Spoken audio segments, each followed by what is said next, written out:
네, 안녕하십니까. 2025년 벅셋의 주주총회 섹션 1 파트를 진행하고 있습니다. 이번 파트는 정말 좀 중요한 게 뭐냐면 제 바로 옆에 있었던 꼬마 여자아이가 이 스테이션의 주인공이었어요. 물론 제가 되게 좋은 자리에 앉아서도 그렇지만 그 자리에서 바로 정말 육성을 그대로 들을 수 있어서 너무 좋았는데요. 되게 중요한 질문을 했습니다.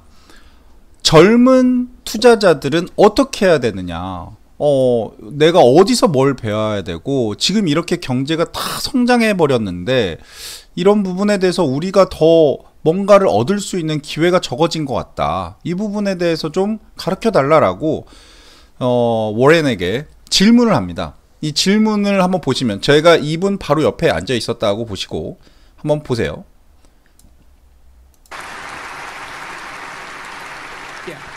Station 7, please. Hi, my name's Marie. I'm from Melrose, Massachusetts. Thank you for the time today. 미국인이에요. As a young person interested in investing like myself, I would love to hear your insights, Mr. Buffett. What were some pivotal lessons you learned early in your career, and what advice do you have for young investors who are looking to develop their investment philosophy? Thank you. 질문 매우 간단하죠. 가장 중요한 거는 어떻게 투자해야 되느냐, 뭘 투자해야 되느냐가 아니라 어떠한 의사결정을 내릴 수 있도록 나를 만들어줄 수 있는 사람이 뭐냐, 당신은 어떻게 이런 걸 배웠냐, 이거거든요. 그래서 워렌 버핏이 여러 가지 얘기를 하는데요. 어디에 소속되는지가 되게 중요하다고 얘기를 합니다. 즉 결국은 내가 어느 회사를 다니든지 어떤 그룹에 소속이 되든지 이런 게 되게 중요하고, 결국은 그런 소속된 곳에서 옳은 결정을 내리는 게 되게 중요하대요. 즉 내가 만약에 되게 좋지 않은 사람이 있는 회사인데 연봉을 되게 많이 줘요. 근데 거기에 가서 내가 돈을 많이 벌겠지만 되게 나쁜 걸 배우겠죠. 이건 옳은 결정이 아니라는 겁니다. 즉 내가 회사를 고름에 있어서 어떤 회사를 고르냐, 그리고 어떤 사람 밑에서 배우냐가 정말 중요하다라는 얘기를 하는 거고요. 우리나라랑은 조금 다르죠. 미국 같은 경우는 사실 내가 이 회사를 갔다가 아니다 싶으면 다른 데로 이직해도 되지만, 우리나라 같은 경우는 이직 쉽지 않잖아요. 이직이 쉽지 않은 것뿐만 아니라 내가 회사를 다니는데 회사는 좋은데도 불구하고 내 윗사람이 정말 개차반일 수도 있는 거고, 그러니까 그건 모르잖아요. 근데 미국적인 관점에서는 들어가서 좋은 회사라고 했으면 그 회사를 들어가서 그 회사에서 좋은 사람을 만나서 많은 걸 배우라는 겁니다. 주변 사람이 되게 중요한 건 당연한 얘기이고요. 그리고 나보다 나은 사람을 만나라는 거죠. 그러니까 나보다 상사지만 나보다 낫지 않을 수 있잖아요. 그러니까 나보다 나은 사람을 만나서 배우래요. 계속 좋은 걸 배우고 결국은 그 부분에서 내가 신뢰를 얻어야 된다라고 합니다. 이번 주주총회에서 신뢰라는 단어를 되게 많이 쓰시는데, 이 신뢰라는 것들이 요즘 세상에서 가장 중요한 가치라고 생각하시는 것 같아요. 그리고 일찍 만나라는 얘기를 하시는데, 이 일찍 만나라는 건 뭐냐면 빨리 뭔가를 활동을 하라는 거예요. 경제활동이든 뭐든 하라는 거고, 좋은 사람을 만나서 좋은 행동을 하고 좋은 관념이 생기고, 이런 것들은 어찌 보면 운인데, 운이 되게 좋은 거잖아요. 내가 좋은 사람을 만난다는 건 정말 좋은 일이잖아요. 근데 그건 죄가 아니래요. 즉 계속 이거는 뭐 운이든 뭐든 무조건 좋은 사람을 만나라는 거고요. 그리고 이제 또 덧붙여서 다양한 분야의 전문가를 만나서 배우라는 얘기도 합니다. 되게 많은 거를 알아야 된다라고 얘기를 하면서, 본인은 되게 어렸을 때부터 투자를 시작했는데 그때는 다양한 전문가를 만날 수 있는 기회가 많이 없었는데, 본인은 다양한 전문가를 찾아다니고 기업을 찾아다니면서 전문가들을 많이 만났다라고 얘기를 하세요. 그러니까 본인의 경험을 토대로 얘기를 하기 때문에 이게 상당히 임팩트가 있었다라고 생각을 합니다.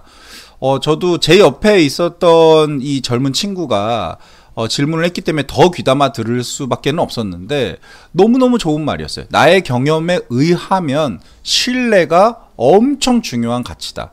그리고 정말 좋은 사람 밑에서 일하는 건 행운이자 운이 좋은 건데, 그 운은 죄가 아니라는 거예요. 그걸 나쁘게 생각하지 말라는 거죠. 그리고 언젠가는 나도 그들에게 도움이 좀 되는 그런 부분이 좋고, 마지막으로는 사실 그러니까 되게 긍정적인 면에 대해서 되게 얘기를 많이 하시는데, 만약에 어떤 사람이 어떤 행동을 했을 때 그 행동을 나쁜 방향으로 보지 말고 좋은 방향으로 봐서 그 사람이 그걸 잘하면 그 장점을 계속해서 이끌어내라라는 얘기도 하십니다. 그러니까 좋은 젊은 투자자가 되려면 이런 것들을 어릴 때부터 잘 만들어서 내 몸 안에, 내 머리 안에 넣어야 된다라는 얘기죠. 정말 좋은 얘기였어요. 그리고 저한테서는 이분이 갑자기 일어서서 이렇게 발표를 하는데 깜짝 놀랐어요. 내가 혹시나 텔레비에 나올까? 물론 뭐 그림자라도 살짝 비쳤을지 모르겠지만 어찌됐건 제 옆에 있었던 조그만 여자 아이였습니다. 근데 키는 저만 했어요. 그러니까 미국인들은 정말 다 큰 것 같아요. 좋았어요. 그리고 두 번째로는 베키가 이제 질문지를 주는데 여기에서 저는 상당히 큰 그 인사이트를 좀 얻었습니다. 어떤 거였냐면, 저는 지금 워렌 버핏, 즉 버크셔 해서웨이가 엄청난 현금을 보유하고 있는 거에 대해서 상당히 이 돈이 어디로 흘러갈지에 대해서 궁금하거든요. 왜냐하면 그 모델을 복사해서 저도 투자를 해보려고 하기 때문입니다. 그래서 이 돈들이 다 어디로 흘러갈까라고 생각하고 있는데, 때마침 이 질문이 나오죠. 당연히 나오겠죠. 이 엄청난 현금이 어디에 쓰일지 다들 궁금해 하니까요. 그래서 뭐라고 얘기하냐면, 최근에 큰 돈을 투자했대요.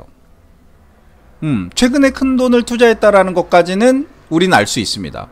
근데 어디에 투자했는지는 말할 수가 없다라고 얘기를 합니다. 왜냐면 이거는 그 법에 위배되거든요. 네, 그래서 이번에 사실 엊그저께 13F가 나오면서 워렌 버핏이 지금 말한 최근 큰 돈을 투자했다라는 것은 컨스텔레이션 브랜드라는 회사인 걸로 밝혀졌습니다. 그래서 저는 그 다음날 알자마자 바로 그 다음날 일정 부분의 매수를 진행을 했어요. 이 컨스텔레이션 브랜드라는 회사는 저가 와인이라든가 아니면 우리가 잘 알고 있는 코로나 맥주 있죠? 그거를 만들어서 파는 회사입니다.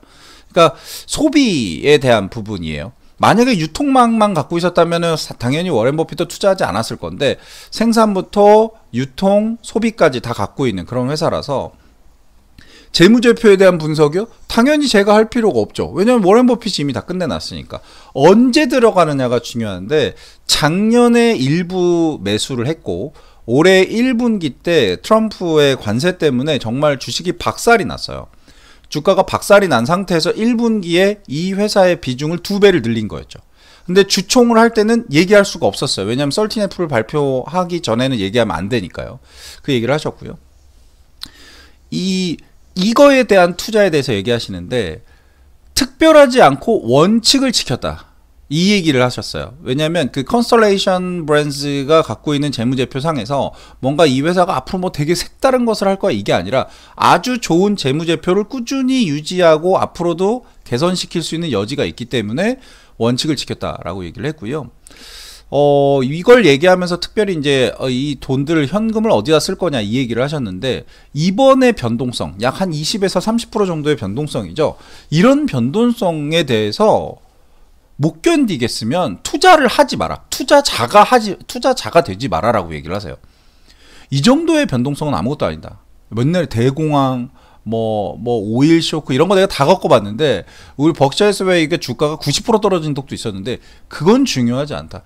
지금부터 20년 후를 보고 투자의 철학을 가지고 투자를 하라라는 얘기를 합니다.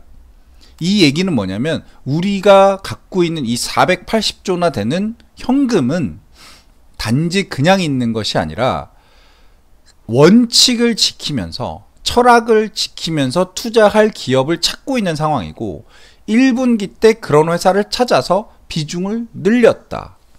즉, 이 캐시들은 어느 정도의 시장에 과열이 멈추고 적정 가격선이 들면 다 투자가 될 것이다 라는 얘기죠.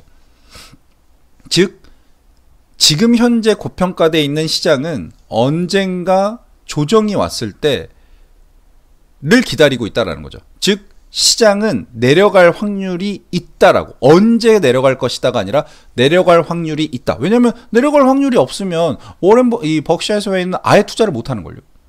물론 새로운 기업을 찾을 수는 있겠죠. 그리고 그렉 에이블이 그 비보험 부문의 부회장이 CEO가 되면 약간의 방향성은 변할 수 있겠으나 투자 철학과 원칙을 지킬 것이다라는 거죠. 저는 그래서 되게 안심했어요. 이 현금이 과연 어떤 목적으로 만들어져 있는 것일까? 계속 이렇게 주식이 올라가는 게 맞나? 이런 생각을 했었는데, 제가 봤을 때는 워렌 버핏은 주식시장은 어느 정도의 조정이 있을 것 같다라고 생각하시는 것 같아요. 그래야 투자를 하니까요. 그리고 이제 그 스테이션 8에서는 삶에 대한 현명함에 대해서 이 질문이 나왔습니다. 이 되게 제가 좋아하는 파트라고 말씀을 드렸죠. 워렌 버핏의 할아버지잖아요. 할아버지가 삶을 살면서 겪는 어떤 그런 좋은 격언 이런 거죠. 한번 들어보실게요. 질문을. Good morning, Mr. Buffett, Mr. Greg, and Mr. Ajay. My name is Peter Chen. I'm from Shanghai, China. 또 중국에서 온 This is 사람이에요. my first time 벌써 몇 attending 명째죠. this shareholders meeting. 첫 번째 왔다고 하고요. I would like to ask a question about the wisdom of life. Have you ever encountered any major setbacks or low points in your life?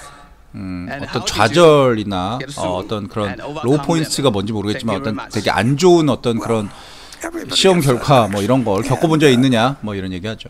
And some people have particularly bad luck in that respect, and I'll just get through it with it.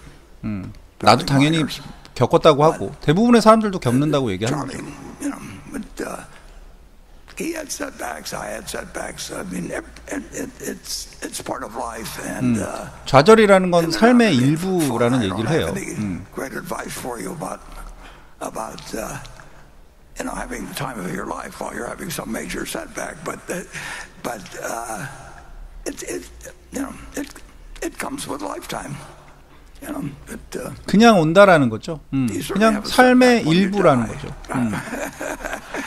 그러니까 되게 워렌 버핏도 되게 가볍게 받아치는 것 같지만 여기서 되게 많은 얘기를 하시는데 그 wisdom of life라는 단어에서 보는 것처럼 결국은 좋은 삶이라는 건